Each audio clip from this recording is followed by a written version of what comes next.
There have been some updates on our Twitter stream. Let's go to some eyes and see what they say. We have a smiley, a lol, and pizza. Then, on the shore of the wide world, I stand alone and think till love and fame to nothingness do sink. Wait, what is this? If you'd like me to tattoo your Twitter name on me, please bid at Drew and the proceeds will go to the Make-A-Wish Foundation. The tattoo will most likely go on my left forearm. Bid at Drew, highest bidder by the end of the day, Monday, gets it. Make-A-Wish wins.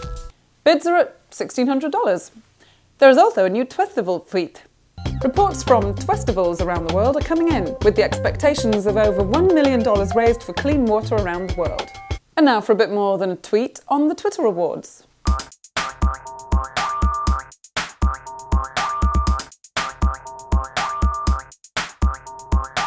There's plenty more footage from lots of interviews I did while I was there, so have a look at the archive on rocketboom.com. And just when you wanted the Twitter madness to end, the company raises a third round of capital, $35 million, that they weren't even looking for. Which brings the value of the company to $250 million. But in today's economic times, according to my calculations here, it looks more like Turbaconucken. Turbaconucken is a chicken inside a duck inside a turkey, all wrapped in bacon, and should probably fit into the not safe for work category.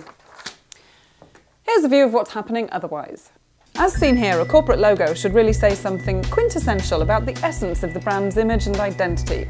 It's almost always prudent to consider hiring a designer who understands how to protect your logo from temporary market fluctuations just by the power of suggestion. Or else become your own fingerstasher. For most of you, this will probably be proof that you haven't heard of everything yet. A website dedicated to proud fingerstashes from around the world. Upload your own.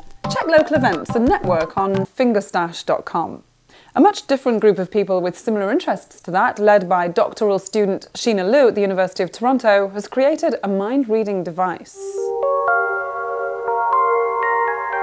The system shines near-infrared light into the brain to help analyse oxygen levels and blood flow, and then correlates the data with specific environmental stimuli to, for example, predict a person's drink preferences.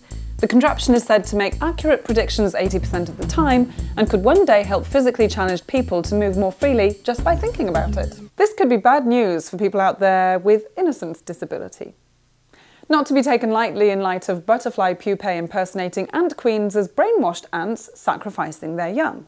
Jeremy A. Thomas of Oxford University reports that the pupae of the European butterfly Mucalina rebelli smells just like an ant, leaving them undisturbed inside the colony.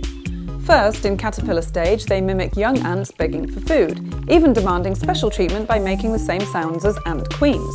During a food shortage, ants will go as far as to kill their own larvae just to feed the caterpillars, all along thinking they're saving the queen. And today we end with a follow-up to last week's story about Jennifer Figge, the woman who swam across the Atlantic.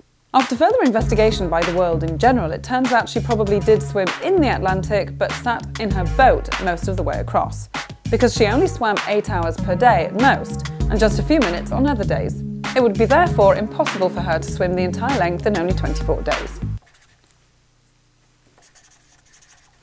I think I should have done the calculations myself, because in today's economic times, people are just making up and exaggerating all sorts of things. I mean, who's in deep water now?